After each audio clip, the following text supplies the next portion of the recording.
Presiden Prabowo beri karpet merah bagi rakyat kecil.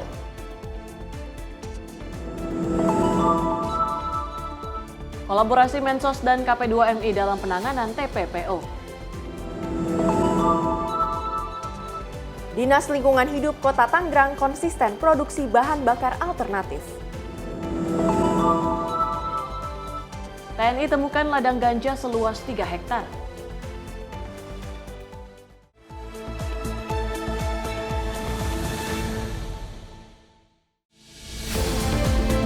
Halo, selamat malam pemirsa. Selain 5 informasi tadi, selama 2 jam ke depan kami masih akan memberikan informasi menarik lainnya, terutama mengenai agenda Kabinet Merah Putih. Menyapa Indonesia Malam juga akan menghadirkan informasi seputar peristiwa dan berita olahraga bersama saya Tiara Dianti. Dan saya Priska Priscilla, inilah Menyapa Indonesia Malam untuk Anda.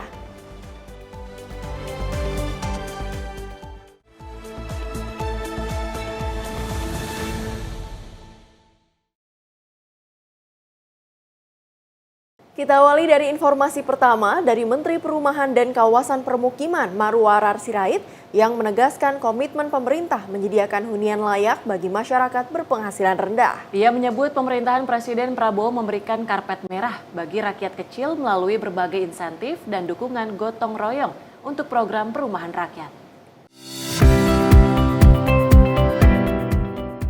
Setelah dipanggil oleh Presiden Prabowo Subianto di Istana Merdeka Jakarta pada 30 Juli 2025, Menteri Perumahan dan Kawasan Permukiman Marwarar Sirait menegaskan komitmen pemerintah dalam menyediakan hunian layak bagi masyarakat berpenghasilan rendah. Marwarar mengungkapkan berbagai kebijakan strategis yang mendukung program perumahan subsidi untuk rakyat kecil. Pemerintahan Presiden Prabowo memberikan kemudahan dengan menghadirkan karpet merah khusus untuk masyarakat berpenghasilan rendah, bukan hanya investor. Bentuk dukungannya antara lain pembebasan BPHTB, persetujuan bangunan gedung atau PBG, serta PPN yang ditanggung pemerintah hingga akhir Desember 2025.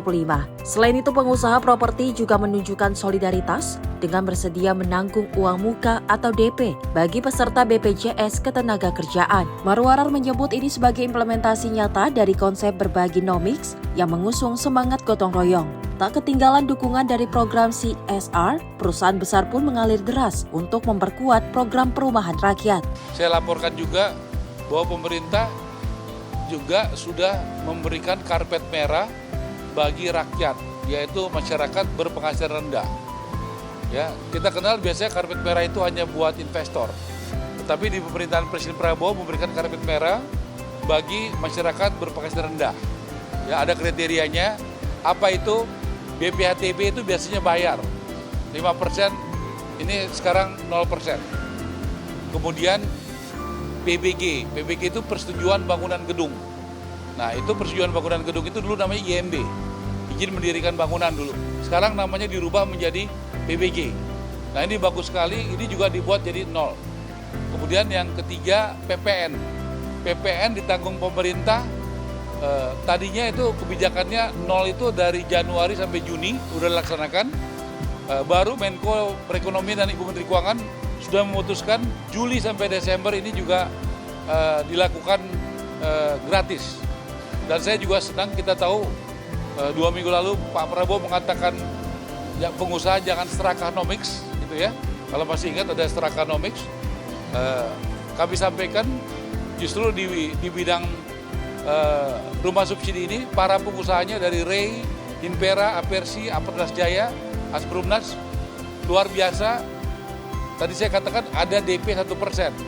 Jadi baru minggu lalu kami ketemu dengan BPJS Ketenagakerjaan, karena yang anggota pesertanya paling banyak itu di BPJS Ketenagakerjaan. Dan para pengusaha ini berkomitmen kalau ada anggota peserta dari BPJS Ketenagakerjaan, yaitu tenaga kerja dan buruh yang ikut, teman-teman pengusaha ini luar biasa, mereka berbagi, yaitu dengan cara membayarkan DP-nya. Jadi DP-nya gratis, khusus buat anggota BPJS Ketenagakerjaan. Tim redaksi Simpo TV melaporkan. Dari Menteri Investasi dan Hilirisasi, Kepala BKPM Rosan Ruslani melaporkan kepada Presiden Prabowo Subianto tentang kebijakan baru yang memungkinkan Indonesia memiliki lahan hak milik di Mekah mulai Januari 2026. Proyek ini akan dipimpin Danantara dengan 8 plot tanah yang sudah ditawarkan dan pembebasan lahan menjadi tanggung jawab pemerintah Arab Saudi.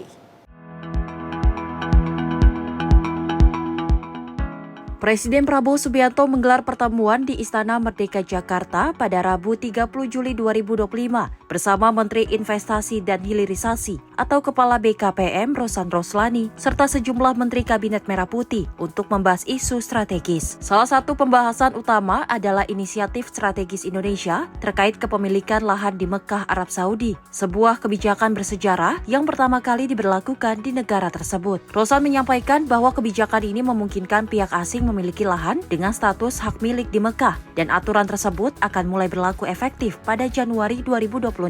Ada 8 plot tanah yang sudah ditawarkan dengan jarak berbeda dari Masjidil Haram dan pemerintah Arab Saudi meminta Indonesia menyiapkan desain dan infrastruktur pada Oktober mendatang. Rosan juga menegaskan tidak ada persyaratan khusus atau barter kebijakan dalam kesepakatan ini. Sebenarnya lebih updating aja ke Bapak Presiden mengenai hal yang beberapa inisiatif yang kita lakukan, termasuk yang saya laporkan adalah proses dari untuk pembelian tanah di Mekah, karena itu akan melalui proses yang sudah dimulai prosesnya oleh Royal Commission of Mekah. Beberapa plot sudah ditawarkan, baik yang sangat dekat dengan Mekah, itu kalau benar-benar sangat dekat gitu, nempel malah, ada yang nempel di 8 plot, ada yang jaraknya dari 1 kilo, ada yang 2 kilo, ada yang nempel. Nah, kita akan mengikuti prosesnya karena atas pertemuan Bapak Presiden dan MBS Crown Prince, Indonesia undang-undang dari Arab Saudi ini dirubah untuk kepemilikan boleh dimiliki oleh pihak asing di Mekah. Jadi ini adalah tanahnya itu freehold, hak milik. Untuk pertama kali ini dirubah. Jadi undang-undang ini dirubah. Saya dikontak langsung kemarin oleh pemerintah Arab Saudi, dan undang-undang ini tetap kita akan melalui proses-prosesnya. Kita juga diminta untuk melakukan pengajuan dari segi infrastrukturnya, nanti desainnya, yang harus kita masukkan di dalam bulan Oktober ini. Jadi tentunya dalam hal ini kami juga mengajak semua instansi terkait untuk terlibat. Ini adalah proyek yang sangat mulia yang diinisiasi oleh Bapak Presiden, dan insya Allah proses ini akan bisa berjalan dengan baik, dan ini ya harapannya mohon doa restunya juga, karena ini adalah suatu hal yang menurut kami sangat luar biasa, dan memberikan benar-benar asas manfaat yang besar kepada haji umroh kita ke depannya. Lebih lanjut, Rosan menyebutkan bahwa proyek ini akan dipimpin oleh Danantara. Ia memastikan bahwa pemerintah Arab Saudi bertanggung jawab atas pembebasan dan relokasi lahan yang masih dihuni penduduk. Rosan menutup laporannya dengan harapan besar agar proyek ini berjalan lancar dan sukses bagi kedua negara. Tim redaksi Simpo TV melaporkan. Kembali dari Menteri Investasi dan Hilirisasi Rosan Roslani yang mengungkap pembelian tanah di Makkah untuk bangun kampung haji Jemaah RI segera diproses. Pemerintah Arab Saudi sudah menawarkan beberapa bidang tanah ke Indonesia.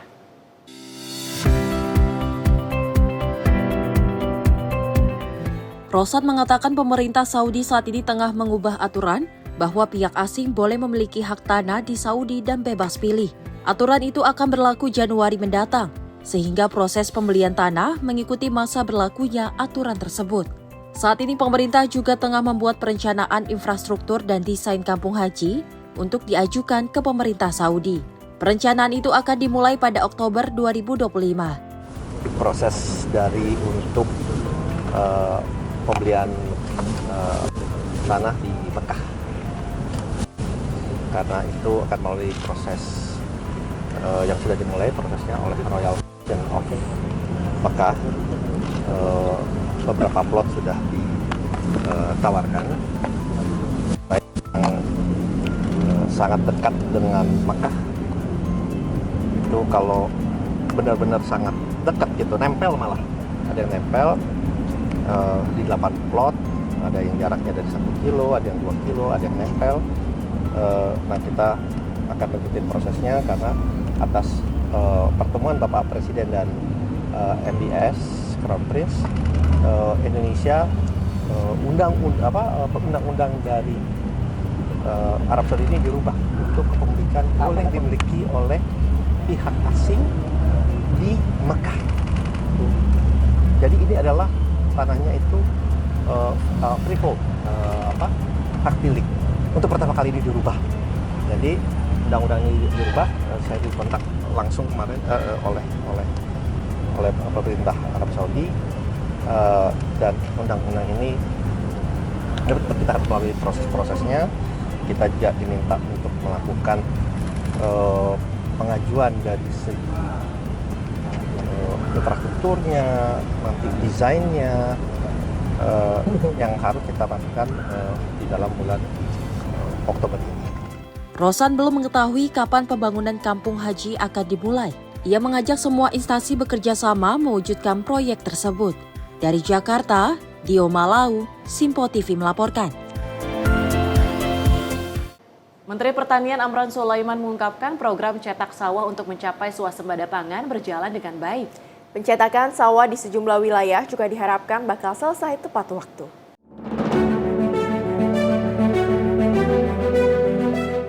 Menteri Pertanian Amran Sulaiman mengungkapkan program cetak sawah untuk mencapai swasembada pangan berjalan dengan baik. Saat ini kondisi perberasan secara nasional terbilang cukup aman dan memadai. Stok beras untuk program stabilisasi pasokan dan harga pangan atau SPHP saat ini ada di angka 1,3 juta ton. Lalu beras untuk bantuan sosial tercatat sebanyak 360.000 ton. Secara total, kata Amran, stok beras nasional saat ini berada di angka 4,2 juta ton. Beliau tanyakan progres cetak sawah. Saya sampaikan laporan beliau bahwa berjalan cukup baik, mulai Papua Selatan, Kalimantan Tengah, Kalimantan Selatan, Sumatera Selatan.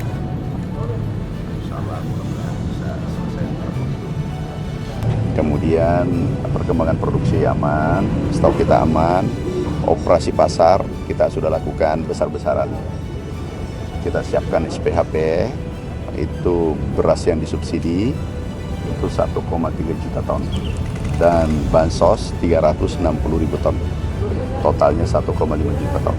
Stok kita 4,2 juta ton, jadi semua aman-aman. Lebih lanjut, ia juga menyampaikan bahwa harga beras saat ini kian terkendali. Bahkan Amran mengklaim harga beras premium sudah turun. Dari Jakarta, Dio Malau, Simpo TV melaporkan. Kembali dari Presiden Prabowo Subianto yang memimpin rapat terbatas bersama sejumlah Menteri Kabinet Merah Putih di Istana Merdeka Jakarta pada Rabu 30 Juli 2025. Salah satu isu yang dibahas adalah temuan pelanggaran standar mutu beras premium dan medium di pasaran. Dalam rapat terbatas di Istana, Menteri Pertanian Andi Amran Sulaiman mengungkapkan hasil pemeriksaan terhadap 268 merek beras, di mana 212 diantaranya tidak memenuhi standar yang ditetapkan pemerintah. Temuan lainnya juga disampaikan terkait kandungan patahan beras atau broken yang jauh melampaui batas regulasi. Lebih lanjut, Mentan menegaskan bahwa tindakan tegas akan diambil terhadap pihak-pihak yang melakukan pelanggaran. Mentan juga menyebut bahwa arahan Presiden Prabowo jelas, yaitu proses hukum harus berjalan. Ini khusus untuk beras premium, medium yang tidak sesuai standar. Kami ulangi, ini adalah standar pemerintah. Contoh, medium itu brokennya 25%. Kemudian untuk premium itu 15%. Dari hasil pemeriksaan 268 merek, ada 212 yang tidak sesuai standar yang ditentukan oleh pemerintah. Brokennya ada yang 30, 35, 40, bahkan ada sampai 50%. Jadi tidak sesuai standar. Ini mau oplos, mau apa saja namanya, yang terpenting tidak sesuai dengan regulasi pemerintah. kami sudah sampaikan kepada Bapak Kapolri dan Bapak Jaksa Agung, setelah diperiksa ulang, datanya sama, hasilnya sama. Jadi penegak hukum menindaklanjuti semua yang tidak sesuai dengan aturan. Oke, kasih. Apa? Arahan Bapak Presiden, tindak lanjuti. Nanti kita akan rakortas, kita akan bahas lagi. Makasih ya. Nanti kita bahas, akan rakortas kembali, kemudian kita tentukan. Tunggu, nggak lama lagi. Tim redaksi Simpo TV melaporkan. Presiden Prabowo direncanakan akan menyalurkan puluhan ribu rumah subsidi secara serentak pada September mendatang. Hal ini sejalan dengan salah satu program penting Presiden Prabowo, yaitu pembangunan 3 juta rumah rakyat.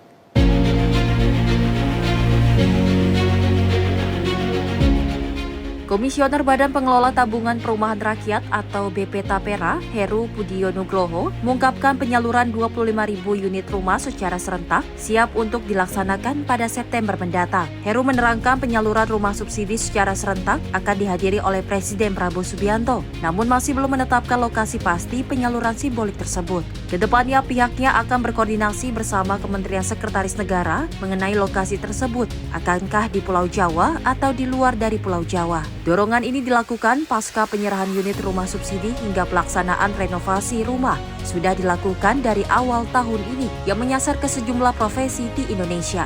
Pak Presiden sangat concern terkait ini, makanya Pak Menteri mengusulkan kita akan melaksanakan akad massal dan rencana serah terima kunci simbolis. Lokasinya sedang kita scrutinize ya. Bisa di Jawa, bisa di luar Jawa, tergantung dari Sekretariat Negara nantinya. Kita akan cek ke lapangan beberapa lokasi yang bagus ya di Jabodetabek maupun di luar Jabodetabek atau mungkin di luar Jawa yang nanti akan kita sampaikan proposalnya ke Sekretariat Negara. Dan targetnya tadi disampaikan Pak Menteri minimal 25.000 unit rumah yang akan akad secara massal dan serah terima kunci secara simbolis, dan kami harapkan dapat dihadiri oleh Bapak Presiden. Mungkin seperti itu. Profesinya multi profesi. Dari Jakarta, Max, juru kamera Rona Bayu, tim liputan Simpo TV. Dari Polri yang melepas 1.575 buruh yang terdampak PHK dan anggota tenaga kerja baru untuk bekerja di berbagai industri. Langkah ini menjadi bagian dari komitmen Polri mendukung arahan Presiden untuk menanggulangi gejolak tenaga kerja di tanah air.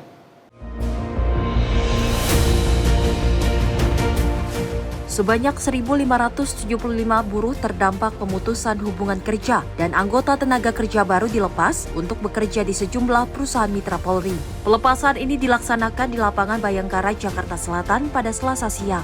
Kapolri Jenderal Polisi Listio Sigit Prabowo menyatakan langkah ini adalah bagian dari upaya menyalurkan tenaga kerja yang dirumahkan karena dampak gejolak ekonomi global. Kapolri menegaskan ini merupakan tindak lanjut arahan Presiden Prabowo Subianto dalam mengatasi masalah ketenaga kerjaan. Polri juga menyampaikan apresiasi kepada para investor dan dunia usaha yang telah memberikan kesempatan bekerja. Tentunya ini menjadi harapan baru bagi teman-teman buruh Indonesia, sekaligus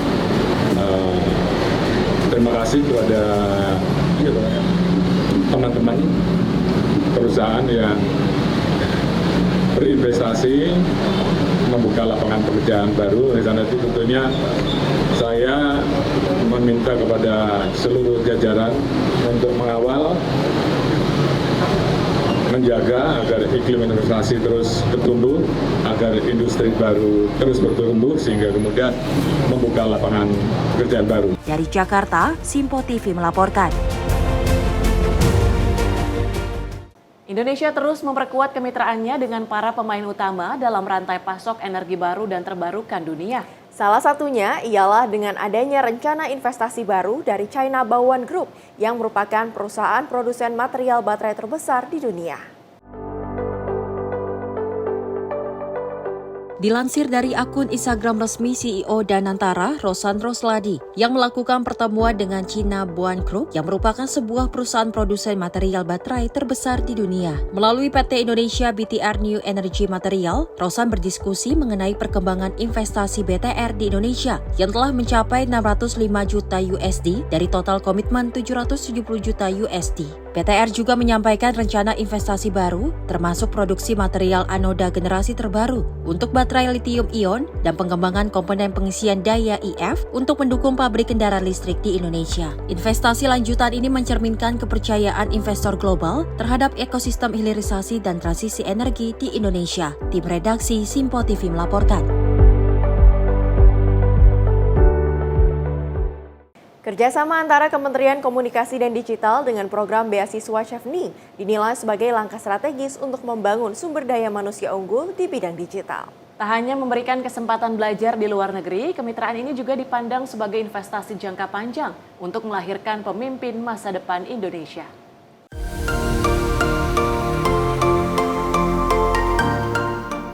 Kemitraan antara Kementerian Komunikasi dan Digital dan Chefni menjadi langkah strategis dalam mencetak pemimpin masa depan Indonesia. Wakil Menteri Komunikasi dan Digital Nezar Patria menegaskan kolaborasi ini bukan sekedar pemberian beasiswa, melainkan investasi jangka panjang untuk membangun sumber daya manusia unggul yang siap menjawab tantangan zaman. Hal itu ia sampaikan dalam acara Chevening Connect 2025 di Sohana Hall, Jakarta Selatan pada Selasa 29 Juli 2025. Nezar Patria yang juga alumni Chevening menyampaikan kebanggaan saat melepas penerima beasiswa Chevening Komdigi yang akan melanjutkan studi ke Inggris pada September mendatang. Ia juga menyambut hangat para alumni yang baru kembali ke tanah air, sembari mendorong agar pengalaman dan jejaring global mereka dapat memberikan kontribusi nyata untuk kemajuan Indonesia.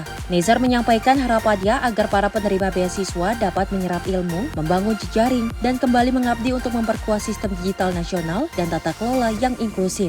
Nezar Patria juga mengapresiasi dukungan berkelanjutan dari pemerintah Inggris dan komunitas alumni Chevening di Indonesia dalam menciptakan ekosistem kepemimpinan global yang inklusif. Tahun ini 4 peserta program beasiswa Chevening Komdigi akan diberangkatkan ke Inggris untuk menempuh pendidikan pasca sarjana. Acara Chevening Connect 2025 tersebut juga dihadiri Duta Besar Inggris untuk Indonesia dan Timor Leste, Dominic Cherny, serta Kepala BPSDM Komdigi, Bonifasius Pujianto. Tim redaksi Simpo TV melaporkan. Kementerian Komunikasi dan Digital mendukung penuh Sekolah Rakyat sebagai fondasi pemerataan akses dan literasi digital. Wamen Komdigi Nezar Patria menyatakan program ini dilengkapi koneksi internet cepat, kurikulum digital, dan platform daring untuk menjangkau kelompok marginal di seluruh Indonesia.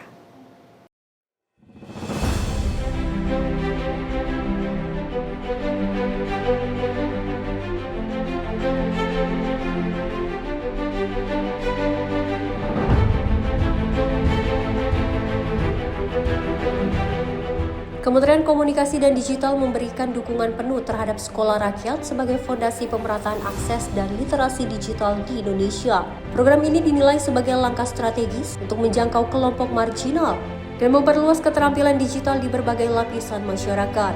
Wakil Menteri Komunikasi dan Digital Nezar Patria menyebut Sekolah Rakyat sebagai terobosan penting yang membekali generasi muda dengan kemampuan digital masa depan. Komdigi menyiapkan infrastruktur berupa koneksi internet hingga 200 Mbps, serta kurikulum digital mulai dari pengenalan perangkat, coding, etika digital, hingga pemanfaatan media sosial.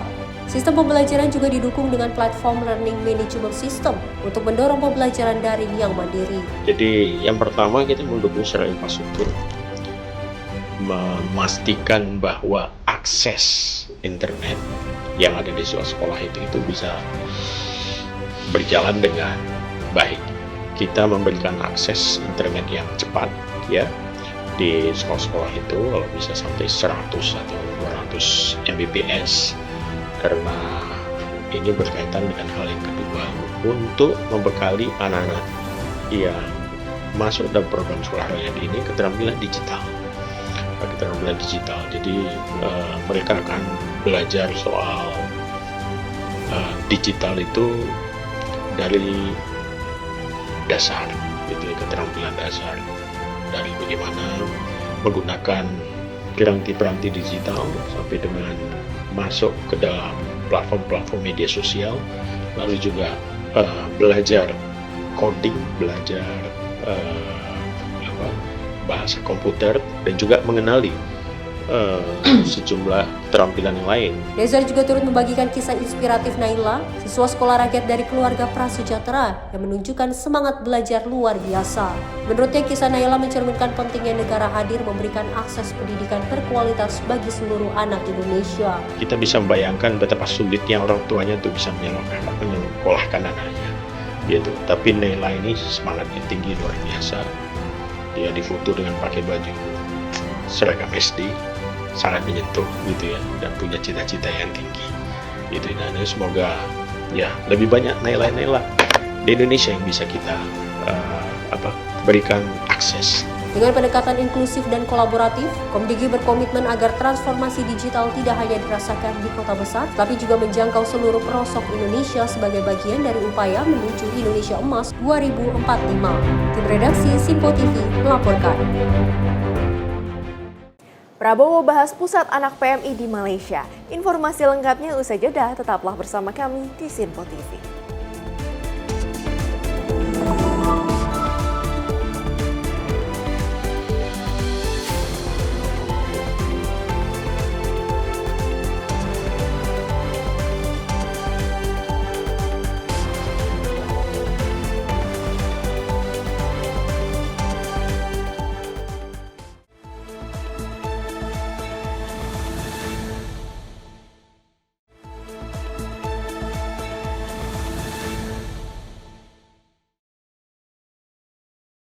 Anda kembali menyaksikan Menyapa Indonesia Malam. Pemirsa, Presiden Prabowo membahas pembentukan pusat belajar atau CLC bagi anak-anak pekerja migran Indonesia dengan Perdana Menteri Malaysia Anwar Ibrahim.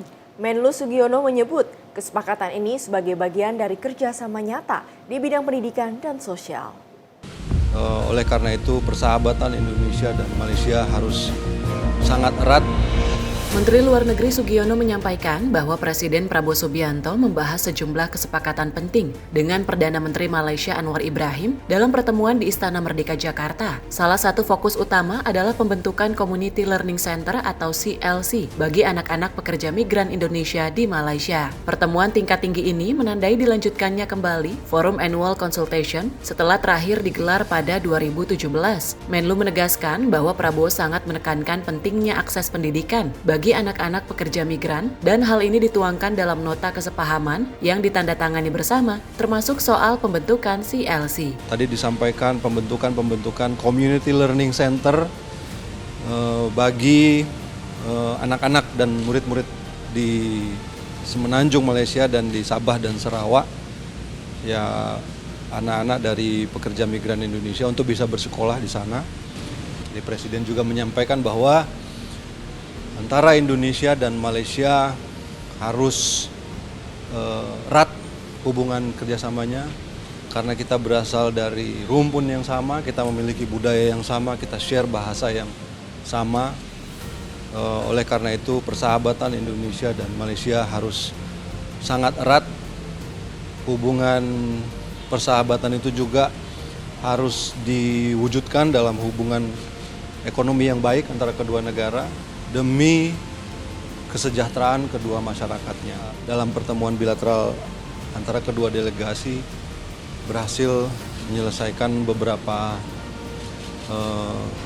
isu-isu yang selama ini pending, isu perdagangan, kemudian dan bagaimana meningkatkannya, serta hal-hal yang selama ini masih menjadi pending issues di antara keduanya.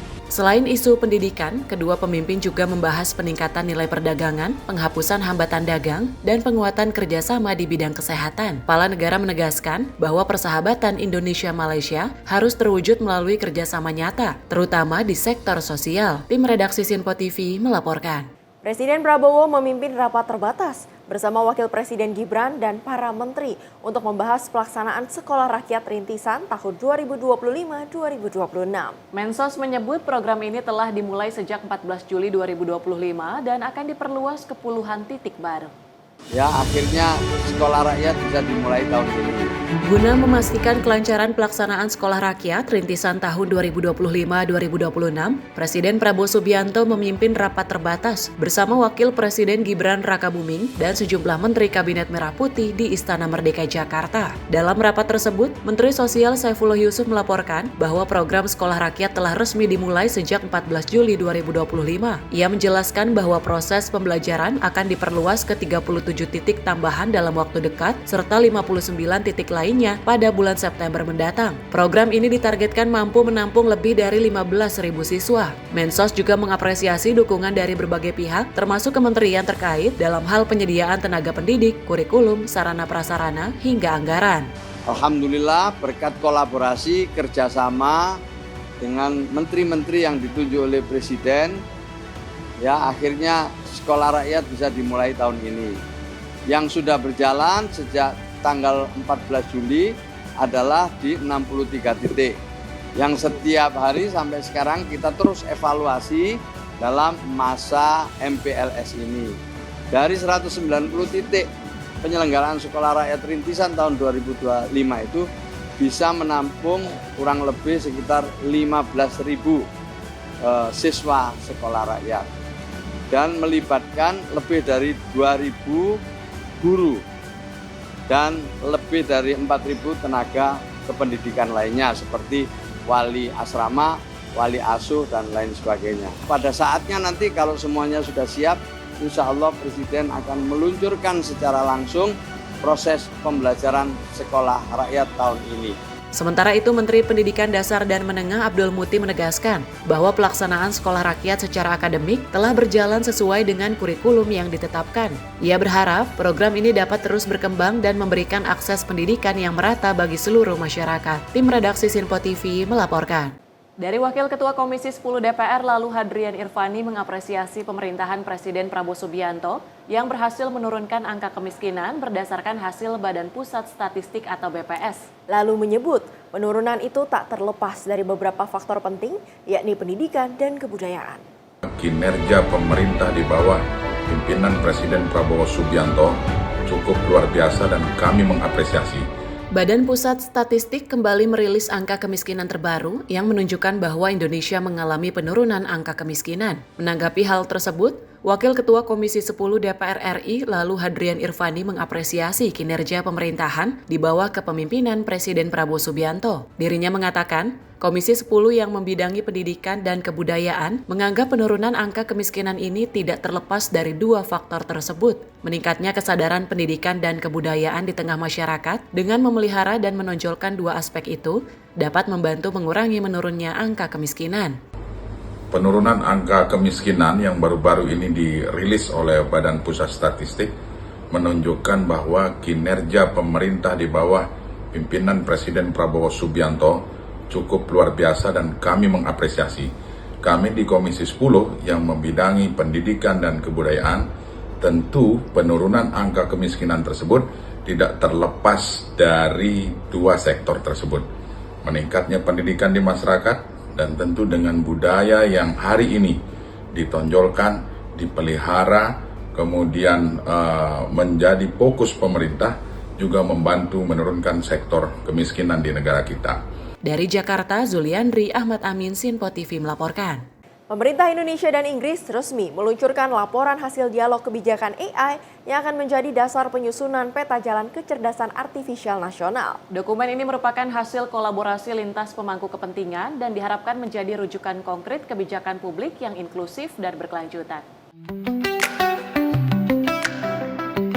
Wakil Menteri Komunikasi dan Digital Nezar Patria menegaskan bahwa hasil dialog tersebut akan digunakan sebagai landasan rekomendasi kebijakan yang progresif. Laporan ini melengkapi penilaian kesiapan AI atau RAM AI yang telah dilakukan bersama UNESCO pada 2024 dengan mengidentifikasi tantangan utama, mulai dari tata kelola, infrastruktur, talenta digital, hingga riset dan pengembangan atau R&D. AI Policy Dialog juga membedah isu-isu penting yang dihadapi dalam adopsi AI pada sektor-sektor utama. di antaranya e-commerce, perbankan dan keuangan, ekonomi kreatif, kesehatan, pendidikan, dan sustainability. Nezar Patria menyebut, dokumen ini disusun melalui serangkaian diskusi lintas pemangku kepentingan termasuk pemerintah, industri, akademisi, dan masyarakat sipil. Komdigi menyampaikan terima kasih atas kehadiran rekan-rekan semua di acara peluncuran AI Policy Dialogue Country Report yang merupakan salah satu langkah konkret dari kesepakatan kerjasama antara pemerintah Indonesia dan pemerintah Inggris seperti disampaikan oleh Pak Samuel Hayes tadi, antara pemerintah Inggris khususnya yang mengerjakan dan bertanggung jawab untuk urusan digital dengan Kementerian Komdigi. Sementara itu, perwakilan pemerintah Inggris Samuel Hayes menambahkan bahwa laporan ini merupakan buah dari kerjasama digital yang diteken awal 2025 antara Wamen Komdigi Nezar Patria dan Menteri Inggris untuk Indo-Pasifik Catherine West. Ia menekankan AI perlu dikelola dan diterapkan secara bertanggung jawab demi memastikan manfaat maksimal bagi masyarakat. Tim redaksi Sinpo TV melaporkan. Menteri Koordinator Bidang Pangan Indonesia Zulkifli Hasan terus mempercepat langkah pemberdayaan ekonomi masyarakat melalui pendirian Koperasi Desa atau Kopdes. Sesuai arahan Presiden Republik Indonesia, sedikitnya terdapat 10.000 Kopdes yang ditargetkan sudah beroperasi pada bulan Agustus mendatang. Menteri Koordinator Bidang Pangan Zulkifli Hasan menegaskan bahwa program Koperasi Desa bukan hanya sekedar proyek, melainkan gerakan nasional untuk membangun masyarakat yang produktif dan kreatif. Arahan langsung dari Presiden menjadi dasar untuk membentuk satuan tugas di 514 kabupaten kota dalam waktu dekat. Platform mengenai pinjaman sudah diatur dalam Permenko nomor 49 tahun 2025, bukan melalui uang yang dibagi-bagi, tetapi pinjaman produktif yang transparan dan cashless. Beragam aset negara akan dimanfaatkan sebagai infrastruktur Kopdes, mulai dari gedung bekas sekolah, balai desa, hingga aset milik kementerian yang menganggur. Untuk menghindari penyimpangan, nantinya transaksi akan dilakukan sepenuhnya melalui digital dengan dukungan perbankan tanpa uang tunai. Pelatihan sumber daya manusia juga disiapkan secara online dan offline, tanpa membebani anggaran belanja negara secara langsung. 10.000 Kopdes ditargetkan beroperasi mulai bulan Agustus 2025. Pemerintah pun akan melakukan roadshow nasional untuk memastikan implementasinya di daerah berjalan sesuai rencana. Membahas pertama yang harus segera Satgas. Provinsi, Satgas, Kabupaten Kota sudah selesai. Sekarang sudah 300 lebih. Ya, dalam waktu 1 minggu ini tadi dari Kemendagri akan menyelesaikan sampai 514 Satgas. Kedua, Pak Wamen sama Danantara akan menyusun, sudah ada, tapi menyempurnakan bisnis model dan juknisnya agar nanti tidak tidak salah ya, penyusunan proses bisnis model dan juknisnya. Yang ketiga, akses pembiayaan. Akses pembiayaan ini sudah ada PMK Peraturan Menteri Keuangan nomor 49 tahun 2025 ya, melalui plafon pinjaman setinggi-tingginya 3 miliar. Plafon ya, bukan uang bagi-bagi, plafon pinjaman. Dengan adanya program Kopdes diharapkan dapat menjadi tulang punggung pemberdayaan ekonomi desa secara berkelanjutan, fondasi yang kuat, akses pembiayaan yang jelas, dan bantuan sistem yang terintegrasi. Dari Jakarta, Nadia Kusuma, Rona Bayu, Sinpo TV melaporkan. Sementara itu, Wakil Ketua Komisi 10 DPR, lalu Hadrian Irvani, mengungkapkan bahwa Panitia Kerja Pendidikan untuk Daerah Tertinggal, Terdepan, dan Terluar atau 3T dipastikan akan merata hingga ke pelosok negeri. DPR RI akan terus memperjuangkan bantuan revitalisasi seperti program Kartu Indonesia Pintar menjadi program unggulan untuk meningkatkan pemerataan pendidikan di daerah 3T. Panitia Kerja Pendidikan kini berupaya untuk meningkatkan sarana dan prasarana dalam mendukung pendidikan untuk daerah tertinggal, terdepan, terluar atau 3T. Langkah ini dilakukan sebagai bentuk upaya konkret dengan menghadirkan keadilan sosial bagi anak-anak bangsa yang masih terpinggirkan dari pusat pembangunan. Wakil Ketua Komisi 10 DPR, lalu Hadrian Irvani menyatakan, melalui panja pendidikan tersebut, dipastikan bahwa pendidikan akan merata hingga ke pelosok negeri. Lalu menyebut, pihaknya akan terus memperjuangkan bantuan revitalisasi seperti program Kartu Indonesia Pintar menjadi program unggulan untuk meningkatkan pemerataan pendidikan di daerah 3T. Hari ini Panja 3T sedang bekerja di Komisi 10. Kita tahu bahwa daerah 3T hari ini sangat minim sarana dan prasarana pendidikan. Oleh karenanya, kami ingin memastikan melalui Panja 3T ini seluruh pelosok negeri sarana dan prasarana pendidikan harus merata. Oleh sebab itu, bantuan seperti revitalisasi sekolah, program Indonesia Pintar, kemudian KIP kuliah akan terus kami perjuangkan menjadi program unggulan dalam rangka meningkatkan pemerataan pendidikan bagi seluruh siswa-siswi kita, bagi seluruh generasi bangsa dimanapun mereka berada, tidak memandang daerahnya maju, daerahnya tergolong di dalam 3T. Dari Jakarta, Fahrizal, Simpo TV melaporkan. Wakil Menteri Pelindungan Pekerja Migran Indonesia, Christina Aryani menyambut baik upaya pelindungan yang dilakukan Jaringan Nasional Anti Tindak Pidana Perdagangan Orang di bawah kepemimpinan Rahayu Saraswati. Pertemuan yang berlangsung di kantor Kementerian Sosial Jakarta pada Selasa 29 Juli 2025 bertujuan untuk memperkuat upaya lintas sektoral dalam menghadapi masalah perdagangan manusia yang semakin kompleks.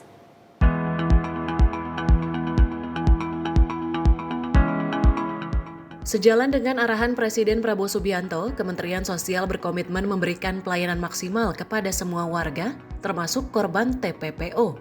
Mengingat semakin berkembangnya modus operandi perdagangan orang, Gus Ipul menekankan pentingnya penyesuaian dalam penanganan kasus-kasus TPPO yang semakin beragam. Usai menggelar audiensi dengan Kementerian Sosial, Wamen P2MI menyatakan, kasus TPPO seringkali bermula dari pemberangkatan pekerjaan migran secara non-prosedural atau ilegal. Hal tersebut yang menjadi temuan lembaganya di lapangan. Diketahui Kementerian P2MI berhasil menyelamatkan 4.822 calon pekerja migran Indonesia dari pemberangkatan ilegal dalam 9 bulan terakhir. Salah satu yang kami lakukan juga adalah bergerak untuk memastikan TPPO ini bisa dicegah. Jadi banyak sekali dari kasus-kasus TPO itu adalah diawali dengan pemberangkatan pekerja migran non-prosedural. Jadi itu banyak temuan di lapangan, oleh karena itu kami juga sudah bekerja sama dengan aparat penegak hukum, dengan 7 Polda ya, di kantong-kantong yang mana sering terjadi pemberangkatan ilegal ini untuk mencegah terjadinya. Sebagai catatan, untuk 9 bulan ini saja ada 4.800 lebih pekerja migran, calon pekerja migran yang berhasil dicegah keberangkatan ilegalnya. Kami percaya kolaborasi adalah kunci, untuk itu kami menyambut baik ya intensi dari Jarnas hari ini yang hadir bersama-sama dengan Kemenkes juga, kami juga diundang oleh Kemensos untuk mencoba menangani secara bersama-sama. Sementara itu Menteri Sosial Saifullah Yusuf menyebut kementeriannya siap melayani kebutuhan korban TPPO. Adapun Kemensos telah menangani lebih dari 4.000 korban TPPO selama 2023 hingga 2024 bersama Kemen P2MI dan Kementerian Kesehatan.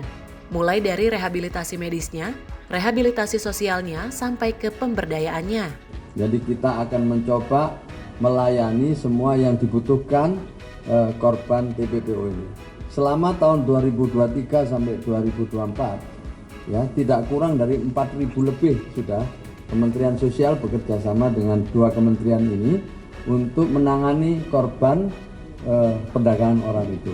Mulai dari rehabilitasi medisnya, kemudian rehabilitasi sosialnya, sampai kepada pemberdayaannya.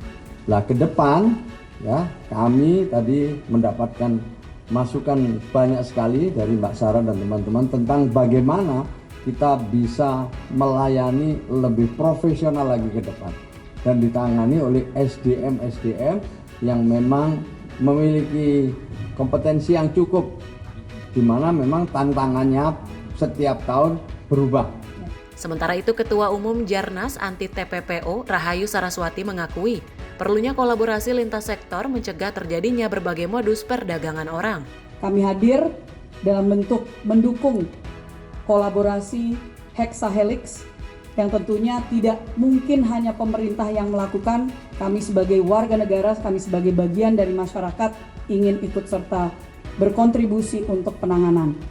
Termasuk di dalamnya nanti kami sudah diskusikan karena Jarnas akhirnya sudah berdiri secara resmi sebagai perkumpulan, sebagai organisasi, dan kami akan melakukan MOU untuk menjadi pendukung dalam upaya memberantas perdagangan orang lintas sektor.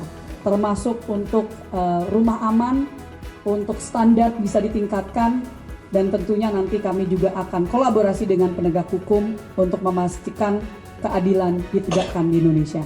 Lebih lanjut, ia menyatakan modus tindak pidana perdagangan orang saat ini sudah berevolusi, seperti perdagangan seksual hingga perdagangan bayi sejak dalam kandungan. Dari Jakarta, Dio Malau, Simpo TV melaporkan. Sementara itu, anggota Komisi 3 DPR Hinca Panjaitan menanggapi perihal pemblokiran rekening yang sudah tidak digunakan selama 3 bulan oleh Pusat Pelaporan dan Analisis Transaksi Keuangan atau PPATK. Hinca menyebut pihaknya akan memanggil PPATK untuk menanyakan perihal pemblokiran rekening tersebut pada pembukaan masa sidang paripurna mendatang. Pusat Pelaporan dan Analisis Transaksi Keuangan atau PPATK berencana akan memblokir rekening dorman atau rekening yang sudah tidak digunakan selama 3 bulan. Hal ini dilakukan karena maraknya penyalahgunaan termasuk penjualan rekening dan tindak pidana pencucian uang. Namun PPATK memastikan pemblokiran yang dilakukan tidak akan menghilangkan saldo dalam rekening. Merespon hal tersebut, anggota Komisi 3 DPR Hinca Panjaitan mengatakan bahwa pihaknya akan memanggil PPATK untuk menanyakan alasan pemblokiran pada masa pembukaan sidang paripurna mendatang. Apa yang disampaikan PPATK mungkin maksudnya baik ya, tapi karena saya belum mendapatkan informasi yang utuh, ini pasti isu yang sangat sensitif dan menarik publik, pasti akan reaksi gitu. Saya akan setelah reses ini masuk, pasti ada raker dengan PPATK. Kita akan menanyakan kebijakan ini, apa goalnya, mengapa, latar belakangnya apa, sehingga publik mendapatkan informasi yang cukup. Pasti dasarnya, kalau kita berpikiran positif, mungkin ya daripada mati begitu saja, supaya dihidupkan, saya kira baik juga. Dari Jakarta, Fahrizal, Simpo TV melaporkan. Ketua MPR RI Ahmad Muzani merespon terkait potensi dampak gempa bumi di Rusia terhadap 10 wilayah di Indonesia. Dirinya meminta masyarakat untuk tetap waspada usai terjadi gempa bumi berkekuatan 8,7 magnitudo yang mengguncang Rusia pada Rabu lalu. Badan Meteorologi, Klimatologi, dan Geofisika atau BMKG sebelumnya merilis 10 daftar wilayah Indonesia yang berpotensi tsunami karena gempa Rusia dengan status waspada atau ketinggian kurang dari 0,5 meter. Menanggapi hal tersebut, Ketua MPR Ahmad Muzani mengatakan, meskipun jarak antara Rusia dan Indonesia cukup jauh, tetap memerlukan kesiapsiagaan dari seluruh pihak. Dirinya menghimbau agar seluruh aparat dan masyarakat untuk tetap bersiap siaga menghadapi kemungkinan terburuk dari gempa 8,7 magnitudo di Rusia. Ia meyakini kemampuan Indonesia dalam mengantisipasi dan menangani situasi darurat. Ya, saya kira karena jarak yang dari Rusia sampai ke sini cukup jauh sehingga apa yang akan terjadi di Indonesia sudah bisa diprediksi. Kami harap kepada semua aparat masyarakat untuk siap siaga menghadapi kemungkinan terburuk itu, dan saya merasa bahwa pengalaman Indonesia menangani situasi ini bisa dengan cepat diantisipasi. Dari Jakarta, Konita Putri, Dava Rizkyado, Simpo TV melaporkan. Selfie Gibran resmikan pameran Batik Nusantara 2025. Informasi selengkapnya usai jeda. Tetaplah bersama kami.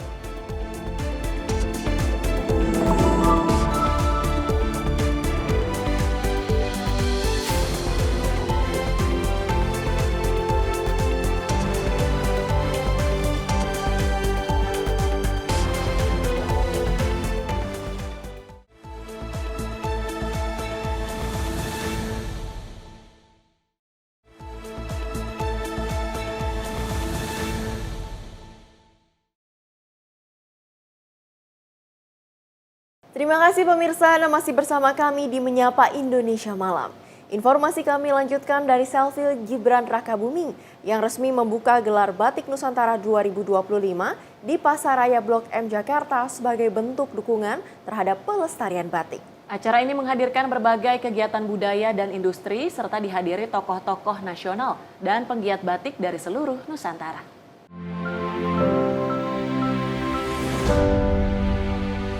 Sebagai Ketua Umum Dewan Kerajinan Nasional, Selvi Gibran Rakabuming secara resmi membuka gelar Batik Nusantara 2025 di Pasar Raya Blok M, Jakarta. Kehadiran Selvi menjadi simbol dukungan terhadap pelestarian batik sebagai warisan budaya bangsa. Acara pembukaan juga turut dihadiri oleh Menteri Perindustrian Agus Gumiwang Kartasasmita dan sejumlah tokoh penting lainnya. Dalam sambutannya, Agus Gumiwang menekankan bahwa batik bukan hanya identitas budaya, tetapi juga bagian penting dari industri nasional yang menyerap banyak tenaga kerja. Saat ini terdapat hampir 6.000 industri batik dan sekitar 200 sentra produksi yang tersebar di 11 provinsi, termasuk Jawa Tengah, Jawa Timur, dan Yogyakarta. Selain itu, Ketua Yayasan Batik Indonesia, Gita Pratama Kartasasmita, mengapresiasi keberlangsungan GBN sejak 1996. Ia menyebut GBN bukan sekedar pameran, melainkan ruang silaturahmi bagi pelaku industri batik dari seluruh Nusantara. Gelaran berlangsung selama 5 hari dari tanggal 30 Juli hingga 3 Agustus 2025,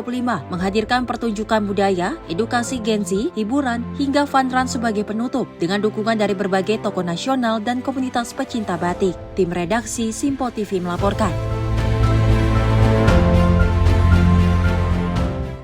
Dinas Lingkungan Hidup Kota Tangerang, Banten secara konsisten mengolah sampah padat menjadi refuse dari fuel atau RDF sebagai bahan bakar alternatif di tempat pembuangan sampah akhir Rawakucing, Kecamatan Neglasari. Hingga kini, dari 3 mesin produksi yang tersedia telah mampu memproduksi 510 ton RDF dan sudah didistribusikan kepada perusahaan yang meminatinya sebagai bahan bakar pengganti batu bara.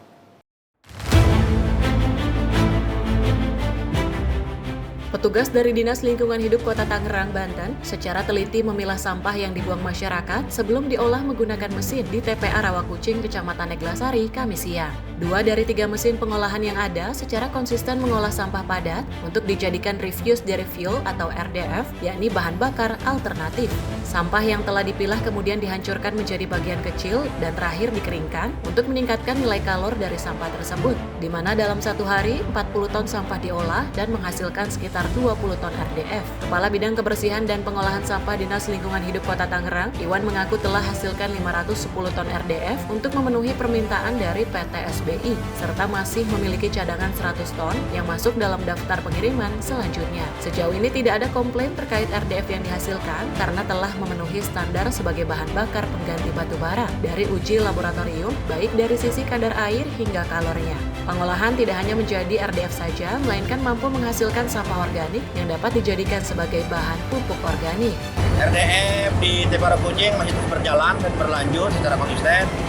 Seperti yang kita ketahui, kita telah mengirim hasil RDF kita ke PT SBI sebanyak kurang lebih 510 ton.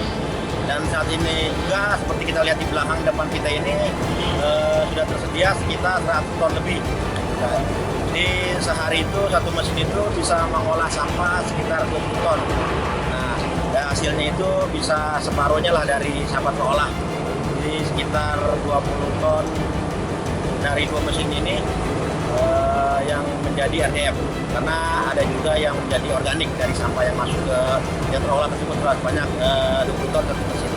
Memang ada beberapa pihak yang menghubungi kita untuk bekerja sama pembelian RDF, tapi belum kita lakukan. Kita hanya mampu sementara melayani kuota dari PT SBI.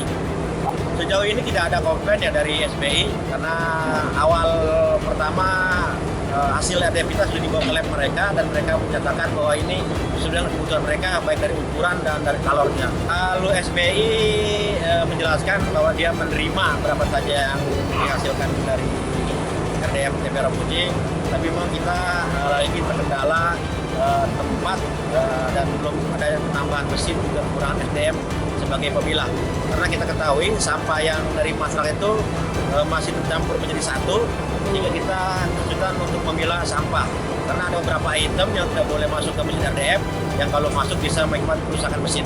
Beberapa industri yang memproduksi semen telah menjalin penjajakan untuk membeli RDF TPA Rawakucing. Namun Dinas Lingkungan belum dapat memenuhi permintaan karena terkendala lahan, mesin pengolahan, dan sumber daya manusia yang berimbas pada jumlah produksi yang dihasilkan. Dari Tangerang, kontributor Simpo TV melaporkan.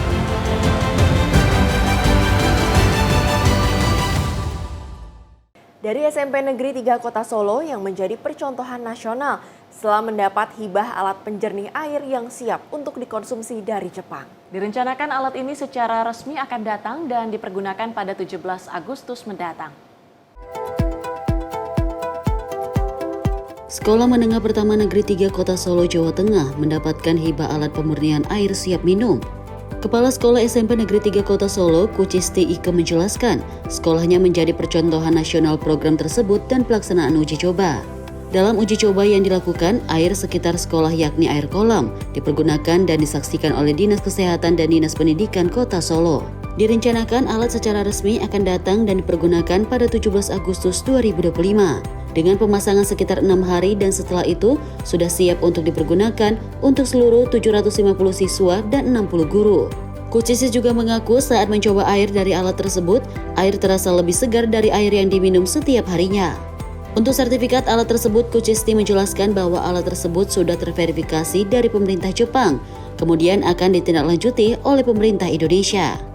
Bahwasanya SMP Negeri 3 Kota Surakarta akan menjadi sekolah percontohan nasional, ini baru satu-satunya di Indonesia yang akan mendapatkan hibah dari pemerintah Jepang terkait alat untuk penjernih dan juga pembunuh kuman yang ada di air, sehingga air yang sudah dimasukkan ke dalam alat tadi, ketika tadi sudah dijelaskan oleh tim, itu air itu sudah tidak akan muncul bakteri-bakteri lagi, sehingga sudah bisa diminum langsung dari keran.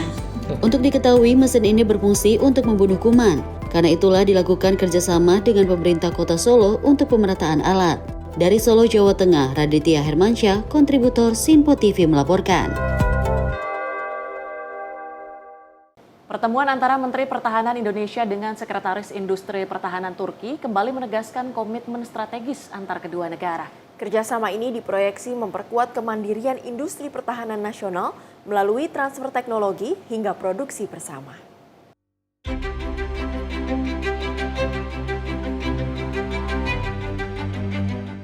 Pertemuan Menteri Pertahanan Republik Indonesia dengan Sekretari of Defense Industri Turki, Profesor Dr. Haluk Görgün, di sela penyelenggaraan Istanbul Defense Industry Exhibition IDEF 2025 di Istanbul pada Sabtu 26 Juli 2025 menegaskan komitmen kedua negara dalam memperkuat kemitraan strategis. Pada kesempatan ini, Menhan Sabri juga bersama Profesor Dr. Haluk Görgün membahas terkait pengembangan industri pertahanan kedua negara. Pertemuan tersebut menyoroti pentingnya kerjasama strategis dalam memperkuat kemandirian industri pertahanan nasional, serta meningkatkan kapasitas teknologi militer melalui alih teknologi, riset bersama, dan juga kolaborasi produksi alutsista. Kolaborasi ini menjadi langkah penting untuk meningkatkan kemandirian industri pertahanan nasional, sekaligus memperluas kerjasama teknologi militer. Kementerian Pertahanan terus memperkuat sinergi internasional guna mendukung modernisasi pertahanan Indonesia. Tim redaksi Sinpo TV melaporkan.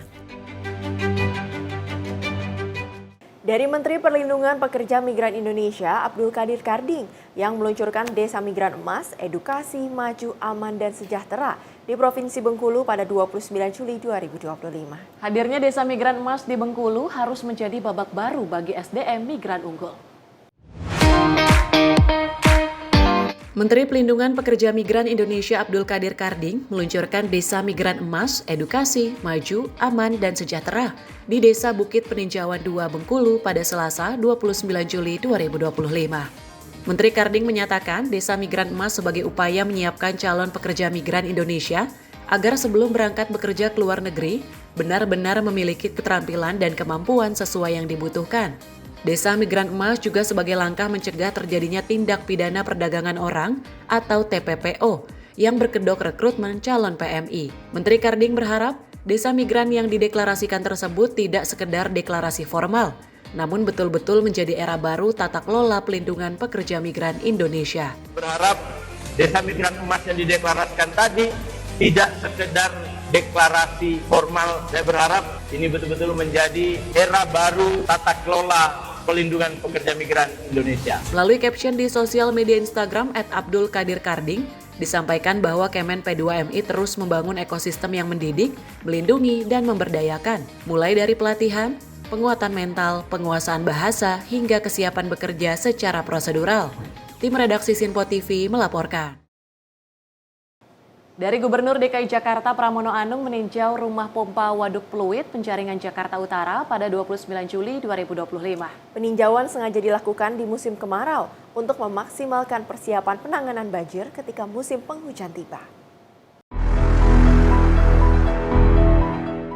Gubernur DKI Jakarta Pramono Anung menyoroti pentingnya modernisasi alat-alat pengendali banjir ke teknologi yang lebih canggih. Hal ini disampaikan Pramono usai meninjau rumah pompa Waduk Pluit di Jakarta Utara pada Selasa 29 Juli 2025. Kunjungan ini bertujuan untuk memastikan kesiapan menghadapi banjir, mengingat Waduk Pluit merupakan waduk utama dalam mencegah banjir terutama di area vital. Pramono pun mengakui bahwa biaya yang dibutuhkan untuk modernisasi alat sangat tinggi. Karena itu ia menekankan perlunya perencanaan matang dalam pengadaannya. Ya harus mulai pelan-pelan diremajakan.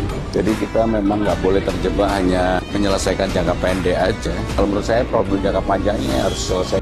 Di seluruh Jakarta sendiri tercatat ada 202 lokasi dengan lebih dari 600 pompa yang disiapkan untuk mengendalikan banjir. Dari Jakarta, tim redaksi Sinpo TV melaporkan.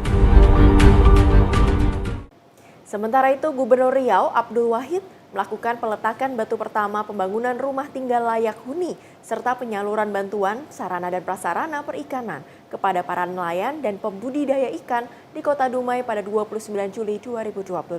Program ini menyasar kelompok masyarakat berpenghasilan rendah dan pelaku usaha perikanan tradisional.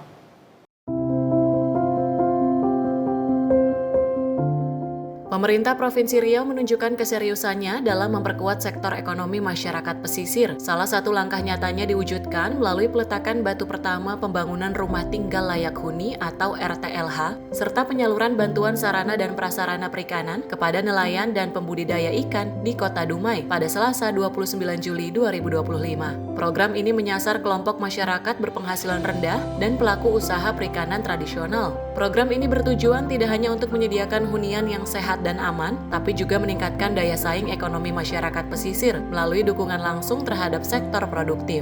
Dalam sambutannya, Gubernur Riau Abdul Wahid menegaskan bahwa program ini merupakan bagian dari upaya membangun keadilan sosial secara merata hingga ke wilayah pesisir. Menurutnya, masyarakat pinggiran pantai harus mendapatkan prioritas karena peran vitalnya dalam mendukung ketahanan pangan dan ekonomi daerah. Gubernur Riau juga mengajak semua pihak mulai dari pemerintah daerah, swasta, hingga masyarakat untuk bersinergi menjaga keberlanjutan pembangunan. Menurutnya, wilayah pesisir memiliki potensi besar namun penuh tantangan yang perlu dihadapi bersama. Tim redaksi Sinpo TV melaporkan. Pemirsa, kebakaran besar yang melanda Pasar Taman Puring Kebayoran, Jakarta Selatan menghanguskan ratusan ruko terbakar dalam peristiwa yang terjadi pada Senin petang. Hingga kini, para pedagang masih berdatangan ke lokasi untuk melihat secara langsung kondisi tempat usaha mereka yang kini tinggal puing. Dan berikut laporan dari Jihan Nabila dari Pasar Puring, Jakarta.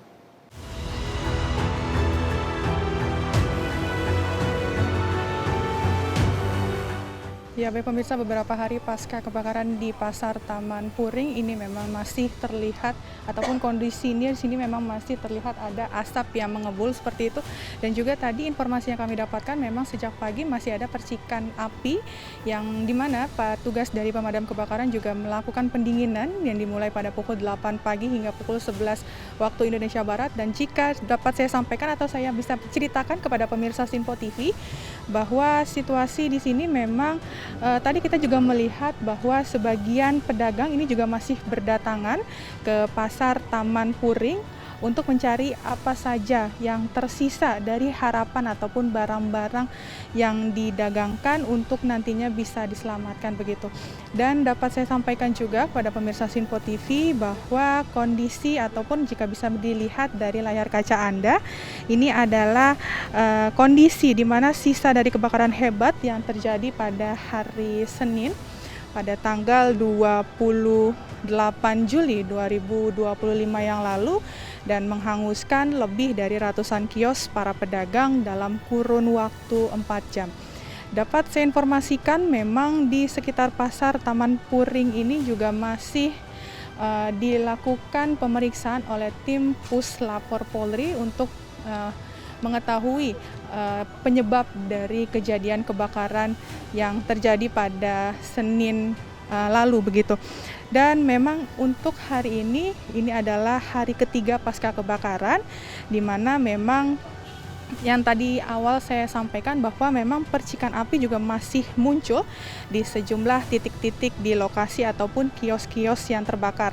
Asap tebal ini juga masih bisa kita lihat begitu ya, dan memang untuk para rekan-rekan media ataupun para pedagang ini tidak diperbolehkan masuk terlebih dahulu dikarenakan memang asap tebal yang masih mengudara di sekitaran Pasar Taman Puring ini.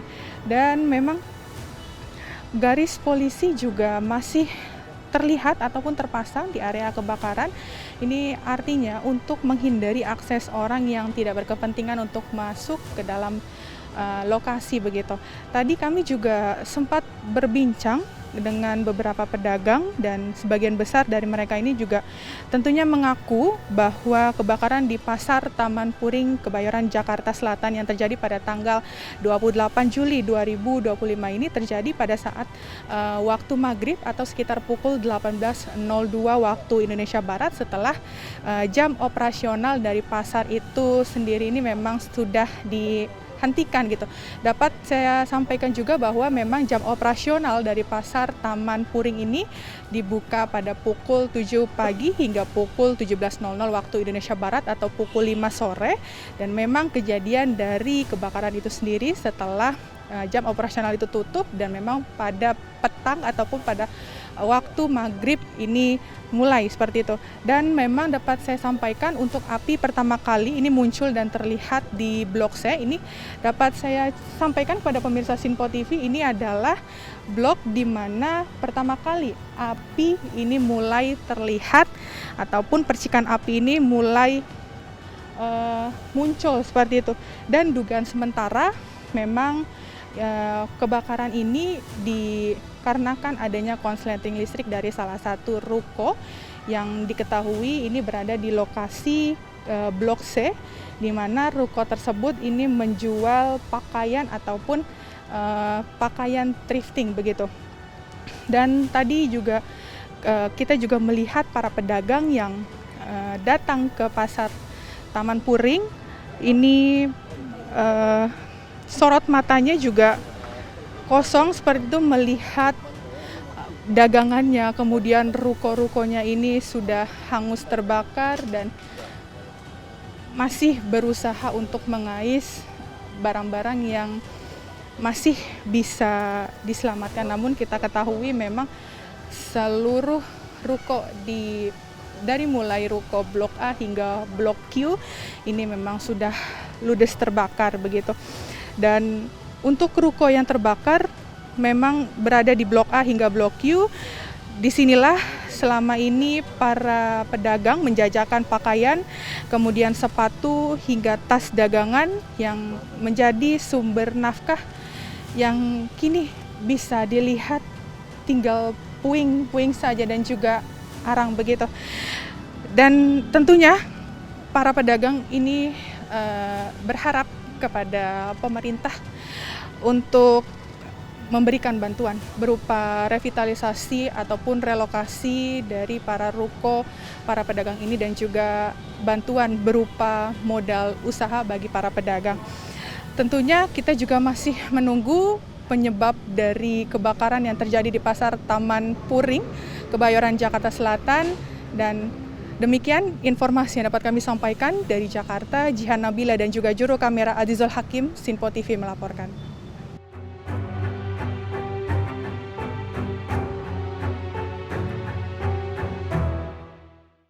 Pemirsa, untuk membangun generasi muda yang melek teknologi dan siap menghadapi era kecerdasan artificial atau AI, Kementerian Komunikasi dan Digital menggandeng perguruan tinggi melalui berbagai program kolaboratif. Mulai dari pelatihan digital, penguatan literasi hingga pengembangan keahlian di bidang AI dan keamanan siber.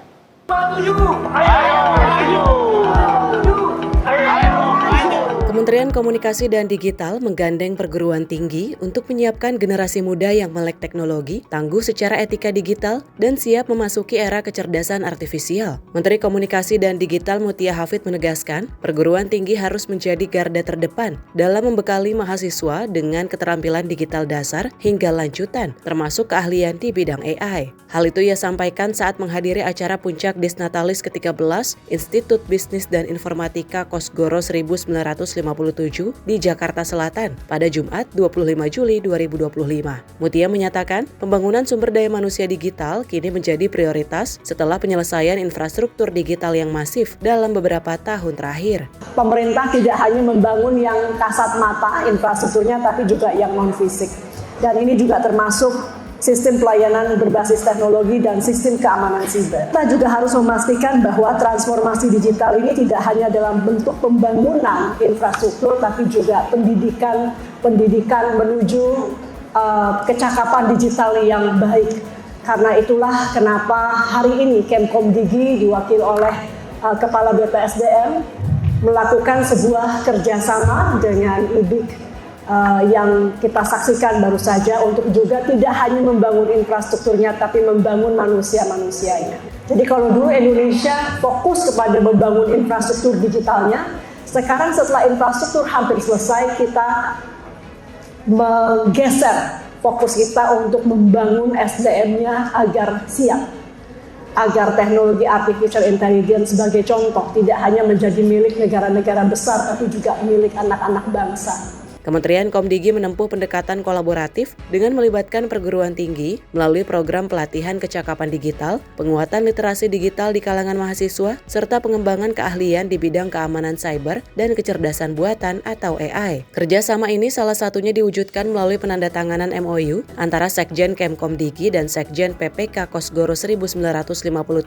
serta MOA antara Kepala BPSDM Komdigi dan Rektor IBI Kosgoro 1957. Kemitraan dengan institusi pendidikan dipandang sebagai kunci dalam menciptakan generasi digital yang tidak hanya pintar secara teknis, tapi juga bertanggung jawab secara sosial. Tim redaksi Sinpo TV melaporkan. Mantan koki bawa kabur anak di bawah umur. Informasi lengkapnya usai jeda, tetaplah bersama kami di Sinpo TV.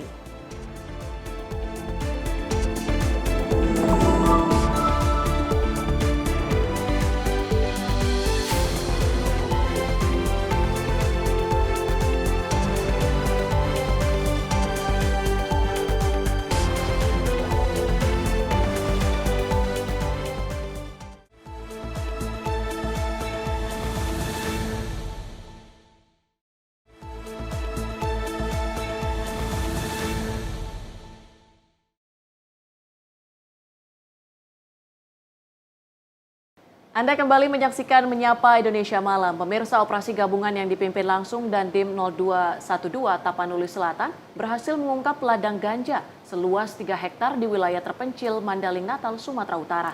Sebanyak 30.000 batang ganja siap panen dimusnahkan di tempat sebagai bentuk ketegasan negara melawan narkotika. Di kawasan perbukitan Torsihite, Kabupaten Mandailing Natal, Sumatera Utara, TNI bersama unsur aparat gabungan kembali melakukan operasi pemberantasan ladang ganja pada Senin 29 Juli 2025.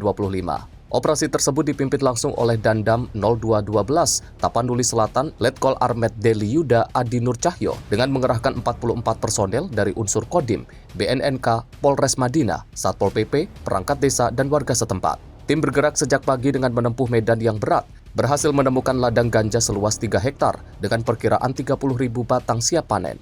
Semua tanaman ganja langsung dicabut dan dimusnahkan di tempat dengan cara dibakar. Sementara 320 batang lainnya diamankan sebagai barang bukti untuk keperluan intelijen dan proses hukum selanjutnya. Operasi seperti ini akan terus dilakukan sebagai bagian dari komitmen TNI untuk melindungi rakyat dan menjaga moral generasi penerus bangsa dari pengaruh buruk narkoba. Dari Sumatera Utara, Sinpo TV melaporkan. Bawa kabur anak di bawah umur, seorang pria mantan koki salah satu restoran ditangkap Kepolisian Unit Reskrim Polsek Tambora, Jakarta Barat. Pelaku yang menjalin hubungan asmara dengan korban mengiming-imingi korban akan dinikahi. SB usia 34 tahun ditangkap Kepolisian Unit Reskrim Polsek Tambora di sebuah rumah kontrakan di kawasan Cikarang Barat, Jawa Barat. Pria mantan koki di salah satu restoran ini ditangkap usai membawa kabur seorang anak di bawah umur yang dilaporkan orang tuanya. Dari penangkapan di rumah kontrakan ini didapati korban tengah berada di salah satu ruangan. Kanit Reskrim Polsek Tambora AKP Sudrajat Jumantara mengatakan, dari pengakuan pelaku dirinya sudah saling mengenal dengan korban selama 4 bulan dan menjalin hubungan asmara. Korban yang juga telah disetubuhi oleh pelaku diiming-imingi akan dinikahi jika ikut dengan pelaku. Atas perbuatannya, pelaku akan dijerat dengan pasal 332 dan pasal 81 tentang melarikan perempuan di bawah umur dan perlindungan anak dengan ancaman hukuman 15 tahun penjara. Dari Jakarta, tim kontributor Sinpo TV melaporkan. Komplotan pelaku pencurian kendaraan bermotor dengan menggunakan senjata api beraksi di Bilangan Jelambar, Grogol, Petamburan, Jakarta Barat. Para pelaku sempat melepaskan tembakan sebanyak 2 kali, kemudian berhasil melarikan diri bersama sepeda motor hasil curiannya.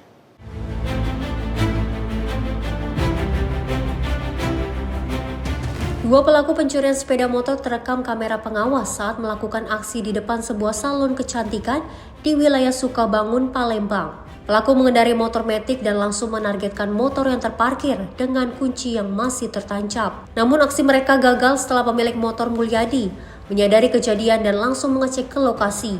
Ia berteriak maling dan mengejar pelaku hingga salah satunya terjatuh. Saat warga mulai mengerumuni, salah satu pelaku tiba-tiba mengeluarkan senjata api dan menembak secara acak yang mengenai seorang wanita Nurul Safitri di bagian kaki. Korban langsung dilarikan ke Rumah Sakit Bayangkara M. Hasan, Palembang. Kasat Reskrim Polrestabes Palembang, AKBP Andri Setiawan, mengatakan polisi telah mengantongi barang bukti berupa rekaman CCTV dan proyektil peluru yang digunakan pelaku.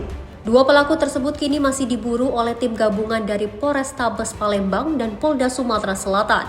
Dari Jakarta, Aura Desmita, Sinpo TV melaporkan.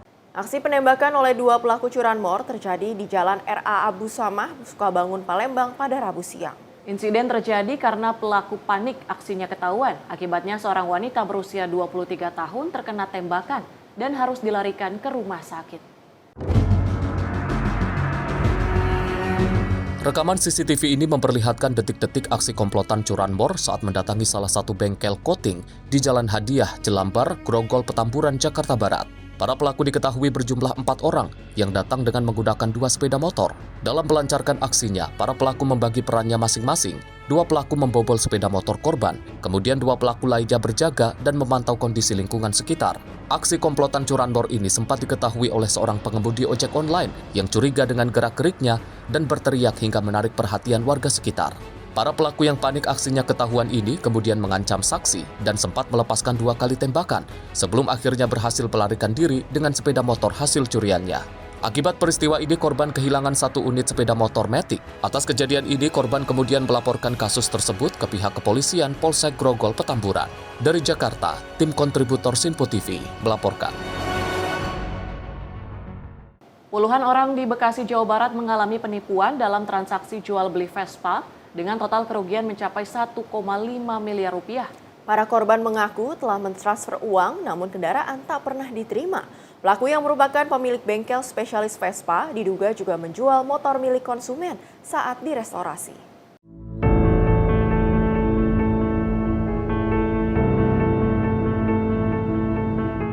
Sebanyak 63 orang menjadi korban penipuan yang diduga dilakukan pemilik bengkel Wawai Brothers Scoot di Jalan Cipendana, Kelurahan Bojong Menteng, Kota Bekasi, Jawa Barat.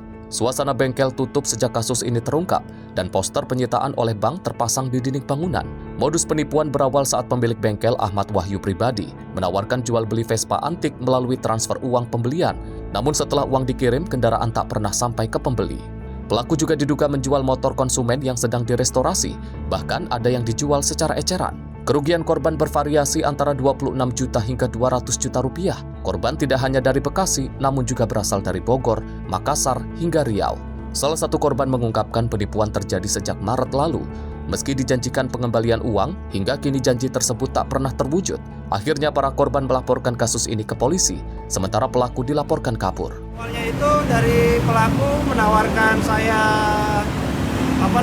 unit Vespa senilai 26 juta dengan alasan pemilik Vespanya butuh uang untuk biaya kuliah.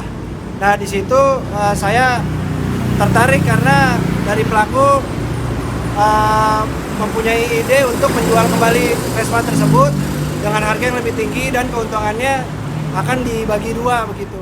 Kini kasus penipuan ini sedang dalam penanganan Satreskrim Polres Metro Bekasi Kota. Dari Bekasi, kontributor Sinpo TV melaporkan. Satuan Reserse Narkoba Kepolisian Resort Kota Besar Bandung gerebek gudang penyimpanan jutaan butir obat keras terlarang di kawasan perumahan elit Mekarwangi, Kota Bandung, Jawa Barat. Dari lokasi, polisi sita 1.200.000 butir berbagai jenis obat keras terlarang. Sementara sang pemilik gudang berhasil melarikan diri saat digerebek melalui pintu belakang.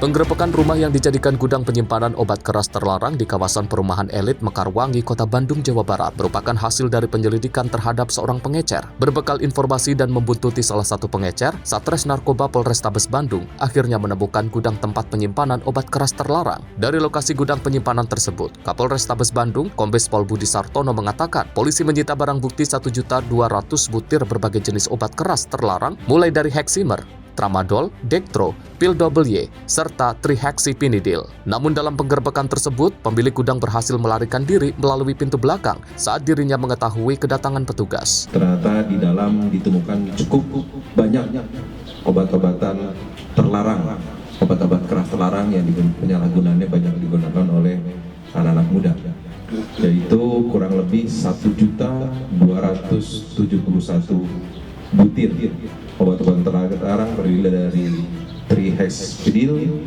Tramadol, Y, Heximer, Dextro, dan Dexa. Jadi pengungkapannya itu dilakukan pada hari Minggu kemarin pada tanggal 27 Juli pukul 16.00 berdasarkan informasi dan dilakukan penggerebekan pada malam hari. Dan ternyata di dalam ditemukan barang-barang atau obat terlarang tersebut.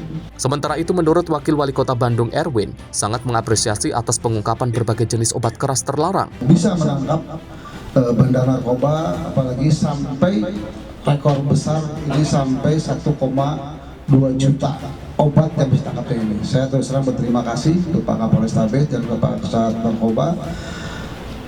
Sudah bisa menyelamatkan anak-anak muda, berarti jutaan orang. Karena satu aja bisa memabukkan, bisa membuat kekacauan, apalagi ini jutaan ditangkap.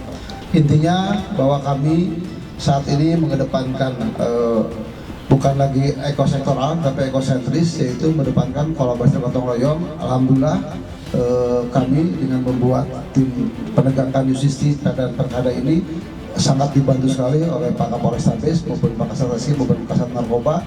Selain menyita barang bukti jutaan butir obat keras terlarang, polisi juga menyita 1 unit mobil serta motor pemilik gudang yang berhasil melarikan diri. Saat ini Satres Narkoba Polrestabes Bandung masih terus melakukan pendalaman dan mengejar pemilik gudang yang berhasil melarikan diri. Dari Bandung, kontributor Sinpo TV melaporkan. Kecelakaan maut terjadi di eksit tol Karawang Barat Rabu petang 30 Juli 2025. Seorang warga negara asal Jepang, Yukihiro Nabae, meninggal dunia setelah mobil yang ditumpanginya tertimpa truk muatan tanah. Insiden ini terjadi akibat truk kehilangan kendali saat melaju sehingga menabrak median jalan dan menimpa sebuah mobil.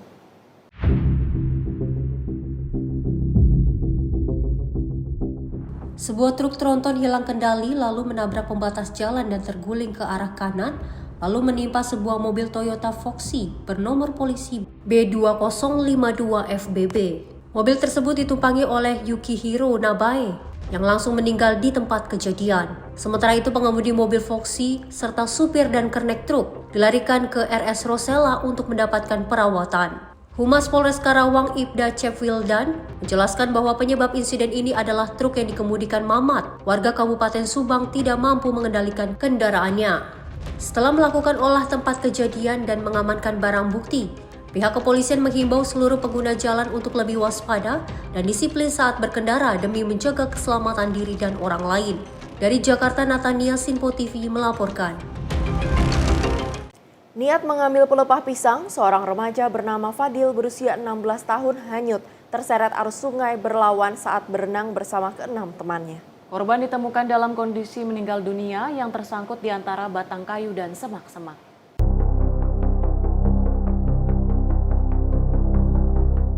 Seorang remaja laki-laki Fadil 16 tahun, warga desa Kelambir 5, Kecamatan Hamaran Perak, Kabupaten Deli Serdang, Sumatera Utara, ditemukan meninggal dunia setelah dilaporkan hanyut di Sungai Belawan. Jenazah korban ditemukan tim SAR gabungan pada Rabu 30 Juli 2025 pukul 17.30 waktu Indonesia bagian Barat. Kejadian bermula saat korban bersama teman-temannya hendak menyeberangi sungai untuk mengambil pelepah pisang. Namun Fadil diduga tidak mahir berenang sehingga terseret arus. Teman-teman korban sempat mencoba menolong tetapi upaya itu gagal karena arus cukup kuat. Kemudian teman-teman korban melaporkan ke warga sekitar dan diteruskan ke kantor pencarian dan pertolongan Medan. Pencarian dilanjutkan dengan metode penyisiran permukaan air, hingga akhirnya korban ditemukan tersangkut di antara batang kayu dan semak-semak di pinggir aliran sungai sekitar 200 meter dari lokasi awal kejadian. Evakuasi berjalan lancar dan jenazah langsung diserahkan kepada keluarga. Tim redaksi Simpo TV melaporkan.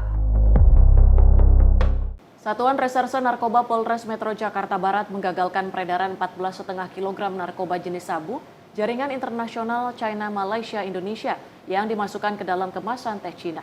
Selain barang bukti narkoba sabu tersebut, polisi turut mengamankan seorang kurir saat tengah hendak mengantarkan barang haram tersebut di kawasan Bantar Gebang, Bekasi, Jawa Barat.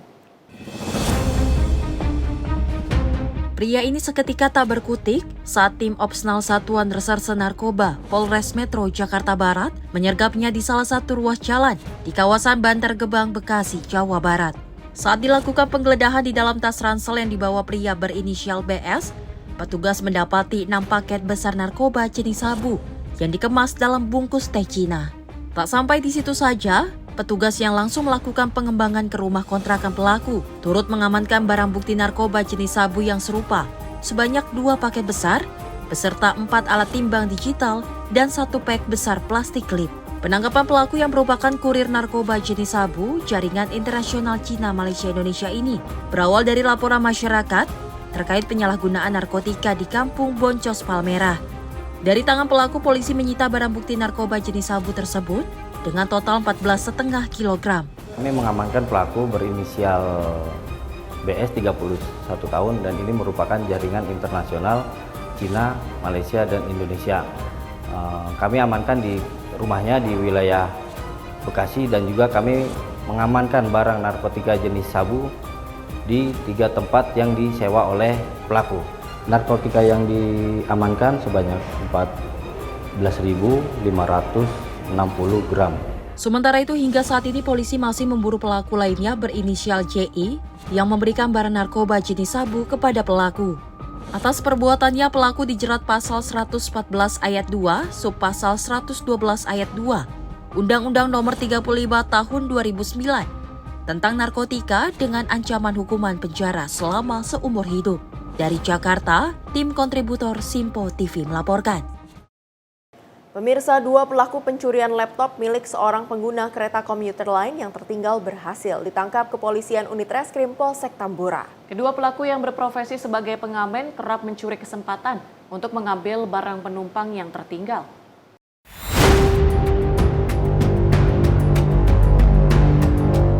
Inilah rekaman kamera pengawas saat detik-detik kedua pelaku masuk ke dalam kereta komuter lain yang sudah dalam keadaan kosong di stasiun Duri Tambora, Jakarta Barat. Saat itu salah satu pelaku tampak mengambil sebuah tas berwarna hitam dari tempat penyimpanan barang penumpang. Kemudian keduanya membawa tas tersebut yang diketahui berisi laptop untuk kemudian dijual di pusat perbelanjaan di kawasan Jakarta Pusat senilai Rp750.000. Mendapatkan laporan tersebut, polisi unit reskrim Polsek Tambora bergerak cepat dan berhasil menangkap kedua pelaku di kawasan Stasiun Manggarai dan Kali Anyar, Tambora, Jakarta Barat. Kedua pelaku yang berprofesi sebagai pengamen memang kerap mencari kesempatan untuk mengambil barang penumpang yang tertinggal. Dari pemeriksaan sementara diketahui keduanya sudah beraksi selama 5 kali. Terima kasih, kami telah berhasil mengamankan 2 orang terkait berita viral di media sosial yang melakukan aksi pencurian laptop di kereta. Untuk kedua pelaku berinisial J dan DM, kami amankan di dua lokasi berbeda, satu di Stasiun Manggarai dan satu lagi di kontrakannya di Kali Anyar. Untuk pengakuan pelaku sendiri, mereka baru melaksanakan aksinya sebanyak 5 kali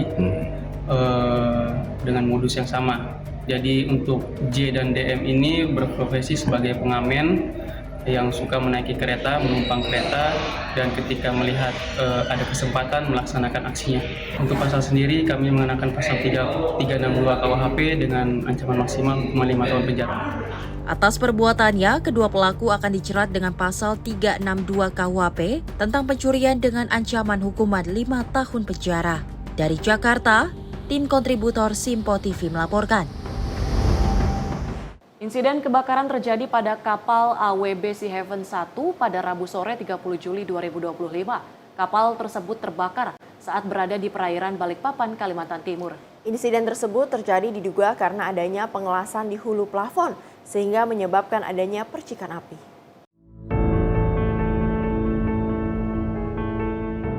Kebakaran kapal diduga berpuncak di pekerjaan pengelasan yang dilakukan oleh seorang mekanik dan 2 helpernya. Saat melakukan pengelasan di hulu plafon menggunakan plat besi, percikan api diduga menyulut bagian lain dari kapal. Kobaran api dengan cepat merembet ke ruangan awak kapal dan ruang dapur. Kedua helper sempat berusaha memadamkan api dengan air, namun dibutuhkan bantuan petugas untuk menaklukkan api sepenuhnya. Direktur Polisi Perairan dan Udara Polda Kaltim, Kombes Pol Edward Pardede, menyampaikan bahwa tidak ada korban jiwa dalam kejadian tersebut. Api berhasil dijinakkan oleh petugas dan langsung dilakukan pemeriksaan untuk mengetahui penyebab pasti terjadinya kebakaran. Dari Jakarta, Natania, Simpo TV melaporkan.